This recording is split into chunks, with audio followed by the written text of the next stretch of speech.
우리 교회에게 제가 이야기하는 건 경산 중부 교회뿐만 아니라 한국을 포함한 하나님의 백성된 모든 교회에게 가장 큰 위로와 소망이 무엇이겠습니까?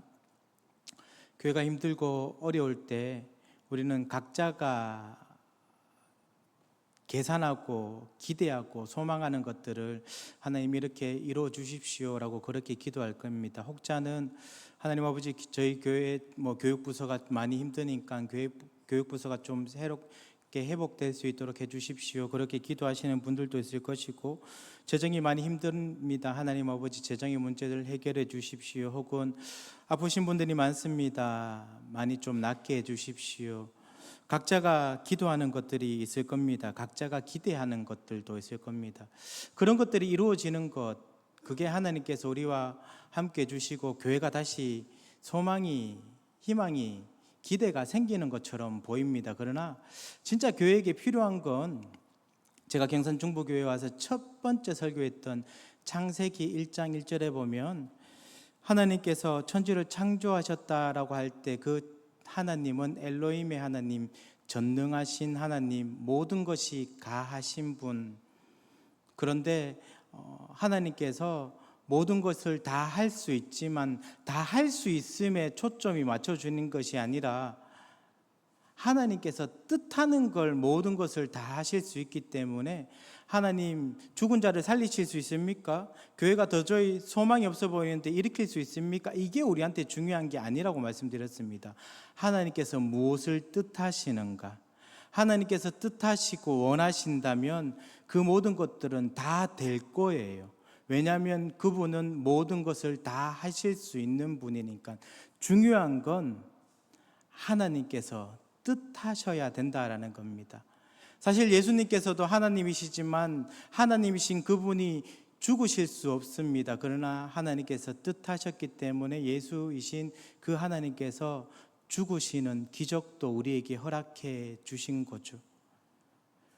어떤 현상과 상황이 변하는 것들이 아니라 우리에게 진짜 소망이 되는 것은 하나님께서 우리 교회를 부흥하기로 작정하셨느냐, 작정하지 않았느냐, 하나님께서 우리 교회 다음 세대 아이들을 붙들어 주시기로 소망하였느냐, 하지 않았느냐, 그것이 훨씬 더 중요하다라는 겁니다. 그래서 우리가 하나님께 그런 사인을 보내주십시오, 그런 어떤 메시지를 보내주십시오, 그런 의도로 우리가 하나님께 많이 기도하지 않습니까? 우리가 지금 보고 있는 예레미야서는 참 많이 힘든 선지서입니다. 하나님께서 심판하시고 하나님 백성이 그렇게 많음에도 불구하고 하나님께서 우리에게 계속 말씀해 주시는 건 심판하시겠다라는 겁니다. 그 심판의 메시지가 쭉 이어지다가 지난번에 29장에서 살펴보았을 때 이제 그 백성이 2차 포로일 겁니다. 추측키로 597년쯤에 2차 포로로 잡혀갔던, 그 바벨론의 포로로 잡혀갔던 그 백성들에게 하나님께서 주셨던 말씀이 있죠. 너희들이 돌아올 것이라고. 성전에 있기 때문에 하나님인 내가 살아있기 때문에 저 악한 바벨론을 내가 무찔러서 너희들이 포로로 잡혀갔지만 이내 돌아올 거라고 기대하지 말라라고 이야기하십니다. 그건 너희들의 생각이고 너희들의 기대고, 그건 거짓된 선지자들이 이야기하는 거라고. 교회가 힘들고 어려우면 하나님께서 금방 다시 일으켜 줄 걸 우리는 소망하고 있습니다. 그건 우리의 소망이었던 거예요. 하나님께서 그렇게 말씀하지 아니하셨습니다. 우리가 잘못했기 때문에 그 잘못에 대한, 죄에 대한 대가를 치르는 것, 그게 공의의 하나님이기 때문에 그 대가는 치러줘야 됩니다. 그래서 우리는 심판을 당해야 되는 거예요. 포로로 잡혀가야 되는 겁니다. 하나님께서 우리에게 말씀하신 건 잡혀가서 그곳에서 금방 돌아올 거라 생각하지 말고 아들, 딸 많이 놓으면서 잘 살라라고 이야기하고 있는 거예요. 그곳에서. 그것이 그들에게 진짜 위로가 되겠습니까? 거짓 선지자들이 2년 뒤에 3년 뒤에 다시 돌아올 거야, 저 악한 바벨론 아무리 강해도 우리 하나님이 더 강하시지, 그 하나님이 회복시켜 줄 거야, 이게 우리가 더 소망하고 더 기대하는 기도 제목 아닙니까? 그래도 하나님께서 심판을 이야기하시다가 이제 들어와서 너희들 다시 돌아오게 해줄게, 대신 70년 기다려야 돼. 그게 위로는 되지 않았을 겁니다. 그러나 하나님께서 위로의 메시지를, 회복의 메시지를 보내주셨습니다. 그리고 오늘 30장부터는 본격적으로 하나님께서 회복의 메시지를 보내주시는데요, 추측기로는 아마 29장에서 선포했던 그 바벨론 포로로 2차로 잡혀갔던 그때보다 지금 상황이 더 절망적일 겁니다. 아마 본문을 통해서 살펴보면 586년도에 성전이 무너지는데요, 그 직전으로 지금 임박하지 않았을까 그렇게 예상됩니다. 지금 30절에 이 말씀이 선포될 때 이스라엘 백성들은 진짜 더 이상 소망이 없는, 지금 자신의 나라에 있는 임금들도 다 잡혀갔고 백성들도 잡혀갈 만큼 다 잡혀갔고 그곳에 남아있는 이들은 이내 전쟁 때문에 죽음을 당하게 될 그 백성들에게 하나님께서 오늘 30장의 말씀을 선포해 주십니다. 예레미야를 통해서 하나님께서 말씀하십니다. 2절 보십시오. 이스라엘 하나님 여호와께서 이와 같이 말씀하여 이르시기를 내가 내게 일러준 모든 말을 책에 기록하라. 모든 백성이 다 같이 볼 수 있도록 하나님께서 말씀하시는 이 내용을 분명하고 선명하게 기록하라고 이야기하는 거예요. 하나님께서 뭐라고 말씀하십니까? 그 백성들에게 이렇게 말씀하시죠. 3절 같이 한번 읽어볼까요? 3절입니다. 시작. 여호와의 말씀이니라. 보라, 내가 내 백성 이스라엘과 유다의 포로를 돌아오게 할 날이 오리니 내가 그들을 그 조상들에게 준 땅으로 돌아오게 할 것이니 그들이 그 땅을 차지하리라. 여호와께서 말씀하시니라. 하나님께서 책에 기록할 뿐만 아니라 그들에게 하나님께서 말씀하시는 것이 무엇이냐면 포로로 잡혀갔지만 너희들 분명히 돌아올 거야 라고 이야기하시는 거예요. 그런데 10년 전에도 이 비슷한 말씀하셨습니다. 70년이 지나고 나면 너희들 회복되어서 돌아올 거야. 그러면 우리는 기대하기를 하나님께서 회복시켜 줄 거니까 지금보다 조금 더 우리가 소망을 둘 만한 어떤 조금이라도 움직일 만한 그런 것들이 보이지 않을까? 그렇게 생각하게 될 겁니다. 그런데 더 상황은 절망적이게 되는 거예요. 더 상황은 희망을 가질 만한 그런 것들이 전혀 생기지 않습니다. 이 백성들이 도대체 이 말씀을 통해서 어떻게 그들이 더 희망을 가질 수 있을까요? 오늘 본문에서 하나님께서 계속 말씀하시는 것은 여호와의 말씀이니라, 여호와의 말씀이니라, 여호와의 말씀이니라. 무엇입니까? 내가 뜻했다는 거예요. 내가 그렇게 하기로 작정하고 다짐했다라는 겁니다. 잊어버리면 다시 이야기해주고 있는 거예요. 한번 쭉 30절까지 24절까지 쭉 보시면 여호와의 말씀이니라 하나님께서 말씀하시되 너무 많이 나옵니다. 우리가 이내 잊어버리면 다른 데를 돌아볼까 싶어서 하나님께서 여호와의 말씀이니라, 여호와의 말씀이니라, 너희 회복될 거야, 돌아올 거야, 두려워하지 마, 상처를 내가 낫게 해줄 거야. 하나님께서 계속 이야기해 주시는 거예요. 하나님께서 뜻하셨다라는 겁니다.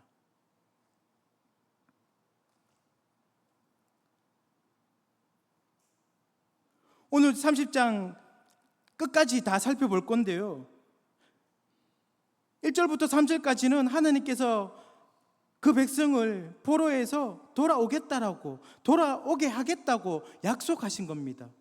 그리고 난 다음에 5절부터 12절까지는 돌아오게 될 그 백성들의 상태가 지금 어떤지를 이야기하고 있는 거예요. 5절 보십시오. 여호와께서 이와 같이 말씀하시되 우리가 무서워 떠는 자의 소리를 들으니 두려움이요 평안함이 아니로다. 여전히 이스라엘 백성들은 무섭고 힘든 상태입니다. 하나님께서 돌아오게 해주겠다고 약속해 주셨음에도 불구하고 그런 그런 낌새가 조금 더 보이지 않아요. 더 나빠지고 있습니다. 심지어는 이들의 지금 마음의 상태가 어떠냐면 6절 보십시오. 너희는 자신을 해산하는 남자가 있는가 물어보라. 남자가 아이를 낳는 남자가 있습니까? 아이를 낳는 남자는 존재하지 않습니다. 사람이 일생 가운데 가장 큰 고통이라고 이야기하면 언제가 가장 큰 고통입니까? 여자가 해산할 때 그 고통이 가장 아픈 고통 아닙니까? 해산할 수 없는 그 남자가 여자가 해산하는 그 정도의 고통을 지금 가진다고 이야기하고 있는 거예요. 하나님께서 오게 해주겠다고 약속하셨음에도 불구하고 여전히 그 백성들 상태는 어떠냐면 6절 보십시오. 너희는 자신을 해산하는 남자가 있는가 물어보라. 어찌하여 모든 남자가 해산하는 여자같이 손을 자기 허리에 대고 모든 얼굴이 겁에 질려 새파래졌는가?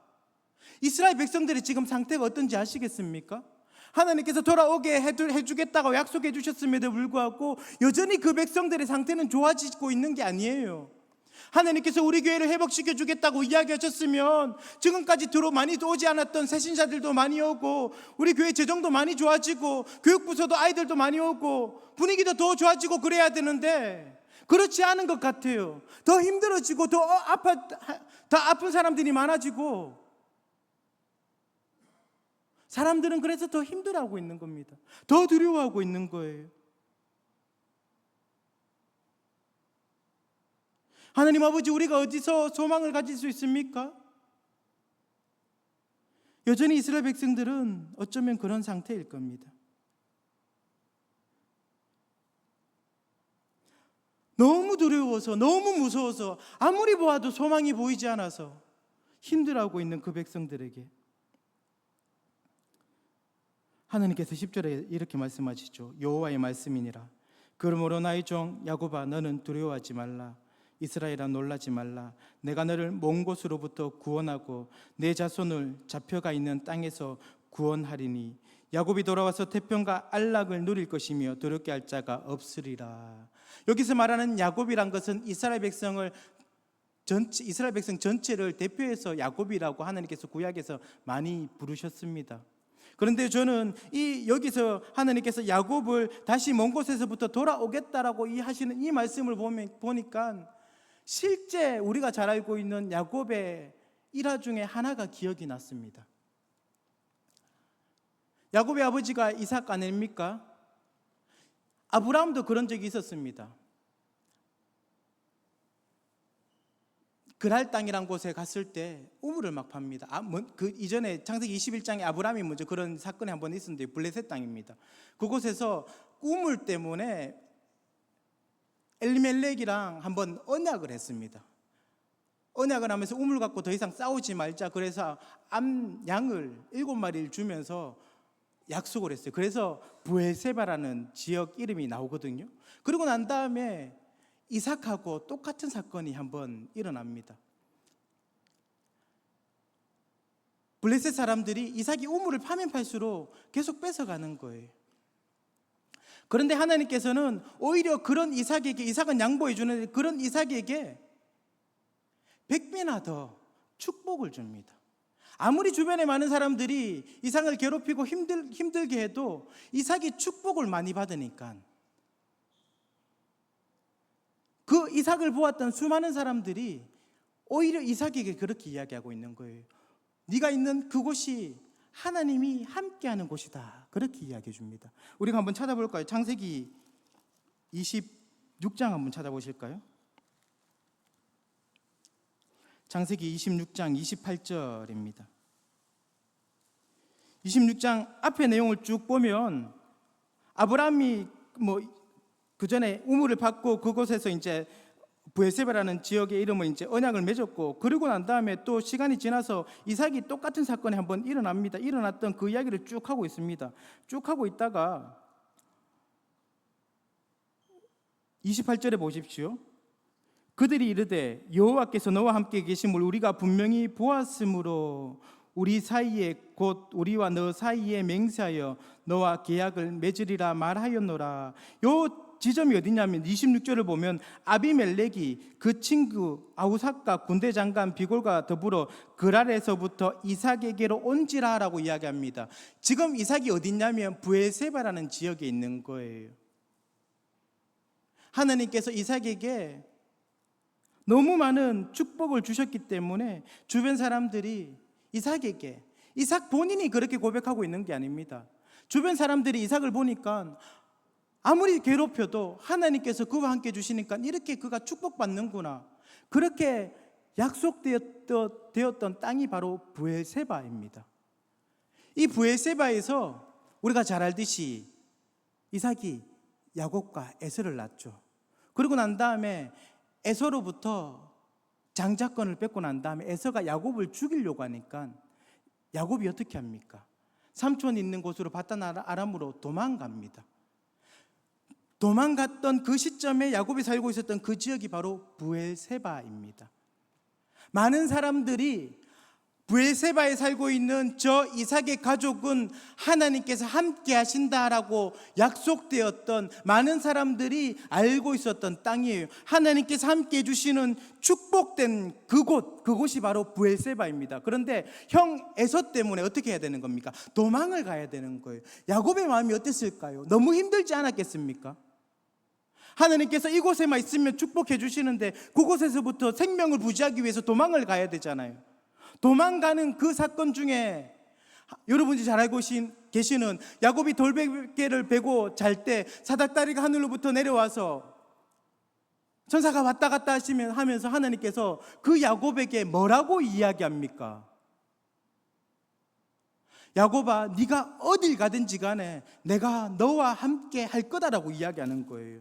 창세기 28장 조금만 뒤에 2장만 더 넘기면 그런 내용이 있습니다. 28장 15절에 보면 제가 읽어드리겠습니다. 내가 너와 함께 있어 내가 어디로 가든지 너를 지키며 너를 이끌어 이 땅으로 돌아오게 할지라. 내가 내게 허락할 것을 다 이루기까지 너를 떠나지 아니하리라 하신지라. 그리고 난 다음에 야곱이 그곳의 이름을 뭐라고 합니까? 19절에 보면 그곳 이름을 벳엘이라고 짓는 거예요. 벳엘은 베이트엘, 하나님의 집이 되는 겁니다. 그 전까지는 브엘세바에 하나님께서 함께 하셔서 브엘세바가 하나님께서 계시는 집이라고 생각하고 있었던 거예요. 이곳에 있어야지 내가 축복을 계속 받을 거라 생각하고 있었는데 그곳에 쫓겨납니다. 이제 더 이상 나한테 축복이 없을 거야 그렇게 생각하고 절망하고 있던 그 야곱에게 하나님께서 찾아오셔서 뭐라고 이야기하시냐면 브엘세바가 축복이 아니라 네가 어딜 가든지 간에 내가 너와 함께 하겠다. 네가 축복이라고 이야기하고 있는 거예요. 내가 너와 함께하기 때문에 그것이 바로 축복이라고 이야기하고 있는 거예요.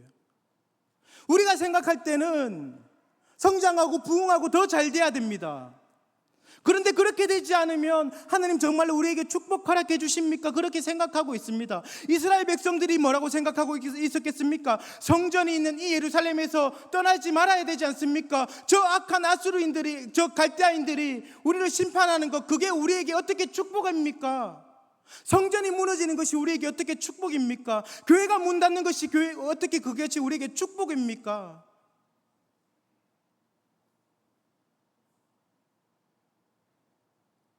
무너져도 쓰러져도 다 잃어버려도 하나님께서 그들과 함께 하시면 그것이 바로 축복인 거예요.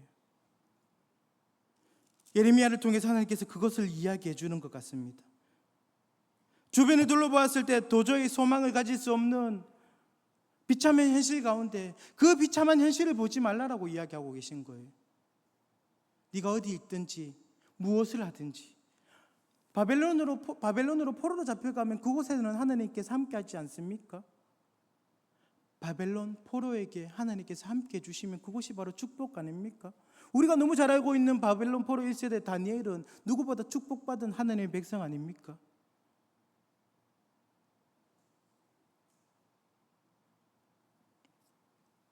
12절부터 17절은 도저히 우리는 고쳐질 수 없다라고 이야기하고 있는 거예요. 우리의 상태.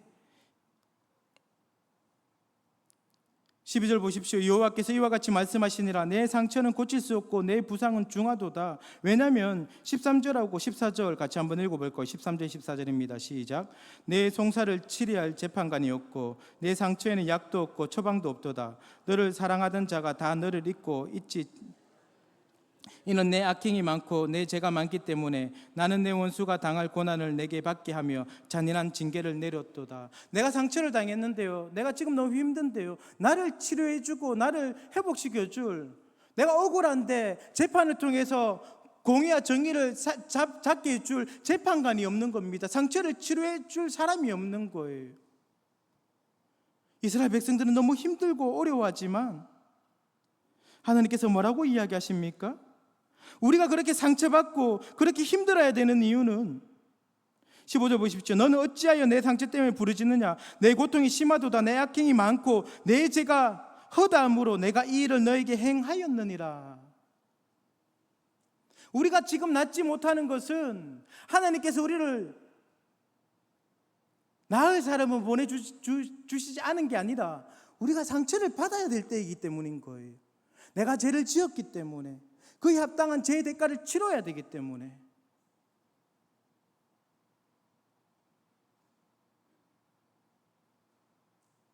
그러나 그 모든 그 심판을 다 받으면 하나님께서 뭐라고 하십니까? 17절 여호와의 말씀이니라 그들이 쫓겨난 자라 하매 시온을 찾는 자가 없은즉 내가 너의 상처로부터 새살이 돋아나게 하여 너를 고쳐주리라. 우리는 그렇게 고백하고 있죠. 하나님, 제가 상처났는데요, 제 상처난 것을 고쳐줄 사람이 없습니다. 제가 억울하고 힘든데요, 이것을 재판해줄 재판관이 없습니다. 교회가 힘들고 어려운데 교회 일할 일꾼들이 없습니다. 교회가 힘들고 어려운데 재정이 없습니다라고 이야기하고 있을 때 하나님께서 그렇게 이야기하고 계신 거예요. 내가 해줄게라고 이야기하고 계신 겁니다.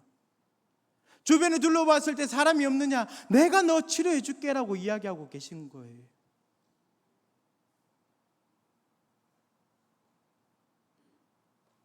(18절부터 21절까지는) 그 백성이 이제 다 회복될 거라 하나님께서 이야기하고 계신 겁니다.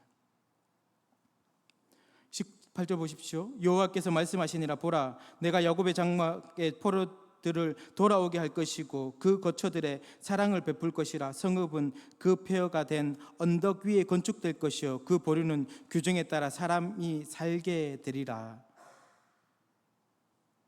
20절, 21절 마지막으로 같이 한번 읽어봅시다. 21절, 22절입니다. 시작. 그 용도자는 그들 중에서 나올 것이요 그 통치자도 그들 중에서 나오리라. 내가 그를 가까이 오게 하리니 그가 내게 가까이 오리라. 참으로 담대한 마음으로 내게 가까이 올 자가 누구냐? 여호와의 말씀이니라. 너희는 내 백성이 되겠고 나는 너희들의 하나님이 되리라. 아멘. 하이델베르그 요리문답을 보면 앞부분에 위로와 추방이라는 단어가 나옵니다. 하나님께서 우리를 구원해 주셨다, 구속해 주셨다 이런 단어가 나오는 것이 아니고 위로와 추방이라는 단어가 나옵니다. 우리가 구원받았다는 것을, 그것은 유일한 우리의 위로가 누구이십니까? 라고, 위로가 무엇입니까? 하고 있을 때 예수 그리스도가 나의 주 되신 것이 위로입니다 라고 이야기하는 거예요. 왜 우리가 이때 위로가 필요하냐면 우리는 추방당했기 때문입니다. 하나님으로부터 에덴 동산으로부터 쫓겨났기 때문에, 하나님이 함께 있는 그 에덴 동산으로부터 쫓겨났기 때문에 우리는 죽음이 있고 슬픔이 있고 좌절이 있고 고통이 있는 거예요. 추방당하기 전에, 범죄하기 전에 하나님과 함께 했던 아담과 하와에게는 슬픔이 있었습니까? 죽음이 있었습니까? 좌절이 있었습니까? 부정이 있었습니까? 그 어떤 것도 존재하지 아니하였습니다. 우리에게 진짜 축복은 슬픔이 사라지는 것, 아픈데 건강해지는 것, 없는데 뭔가 채워지는 것이 우리한테 진짜 위로가 아닙니다. 추방당했던 우리가 하나님께 다시 돌아오는 거예요. 예레미야를 통해서 하나님께서 계속 그걸 이야기해 주고 계신 거예요. 너희들 돌아오게 될 거라고. 그게 바로 우리가 하나님께 돌아가는 것, 하나님이 우리와 함께 해주시겠다고 약속해 주신 것, 그것이 우리 인생의 가장 큰 축복입니다. 하나님께서 이렇게 말씀하셨습니다. 오늘 말씀을 제가 정리해서 읽어드릴게요. 여호와의 말씀이니라. 내 백성을 돌아가게 할 날이 오리니 그들이 그 땅을 차지하리라. 여호와의 말씀이니라. 환난에서 구하여 냄을 얻으리로다. 여호와의 말씀이니라. 두려워하지 말고 놀라지 말라. 안식을 누릴 것이다. 여호와의 말씀이니라. 고칠 수 없는 상처이지만 내가 너를 고쳐주리라. 여호와께서 말씀하십니다. 우리는 돌아갈 것입니다. 내게 가까이 올 자 누구냐? 하나님이 말씀하십니다. 여호와의 말씀이니라. 너희는 내 백성이 되겠고 나는 너희들의 하나님이 되리라. 오늘 말씀을 고스란히 담겨있는 찬양 한 곡하고 같이 기도하며 나갔으면 좋겠습니다. 두려워 말라 찬양하도록 하겠습니다.